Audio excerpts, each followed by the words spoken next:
श्री कृष्ण गोविंद हरे मुरारे, हे नाथ नारायण वासुदेवा। पुरुषोत्तम मास का 19वां अध्याय। नारायण जी ने कहा, हे नारद, भक्त वत्सल भगवान अपनी वाणी से सुदेव ब्राह्मण को प्रसन्न करते हुए बोले, हे धीरज, जिससे मैं प्रसन्न हुआ क्या या तुम नहीं जानते?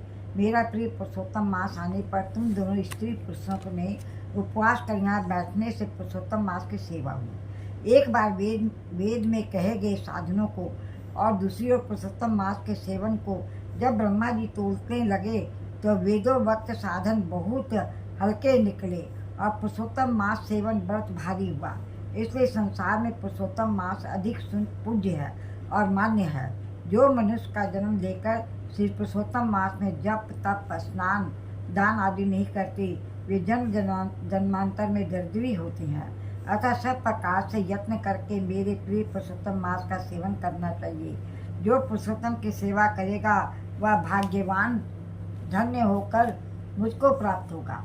श्री नारायण बोले, इस प्रकार हे मुने, जगदीश्वर कृष्ण भगवान ऐसा कहकर तत्काल गरुड़ पर चढ़कर अत्यंत पवित्र वैकुंठ लोक को चले गए। स्त्री सहित सुदेव ब्राह्मण मृत प्राया होकर फिर जीवित हो गए और सुखदेव को देखकर रात दिन अत्यंत हर्षित होते रहे और कहने लगे कि यह अत्यंत आश्चर्य की बात है, ऐसा मास कहीं भी ना देखा ना सुना। इस प्रकार आश्चर्य युक्त होकर वह सुदेव ब्राह्मण अत्यंत श्रद्धा युक्त होकर पुरुषोत्तम मास का सेवन करने लगा। ऋषि वाल्मीकि कहती हैं, मैं ही तुम राजा धृष्टद्युम्न विख्यात हुए। हे राजन, पुरुषोत्तम मास के सेवन से संपूर्ण ऋषियों के भोगने वाले हुए। हे राजन, जो तुमने मुझसे पूछा था सो मैंने सब तुमको बतलाया। और पूर्व जन्म में जो सुखदेव तुम्हारा पुत्र था वही तोता था। हरि ने उसको जिलाया और सुखदेव नाम से विख्यात हुआ।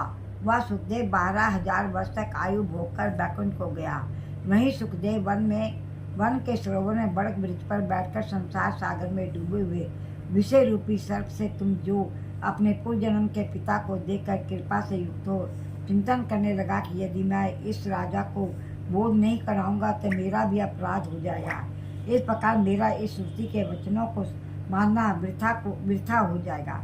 इसलिए मुझको अपने पूर्व जन्म के पिता का उपकार अवश्य करना चाहिए। ऐसा सोच कर उस तोते ने तुमको ज्ञान दिया। बोलो पुरुषोत्तम मास का 19वां अध्याय समाप्तम। श्रीमन्नारायण नारायण नारायण, हरि नारायण नारायण नारायण, राधे नारायण नारायण नारायण।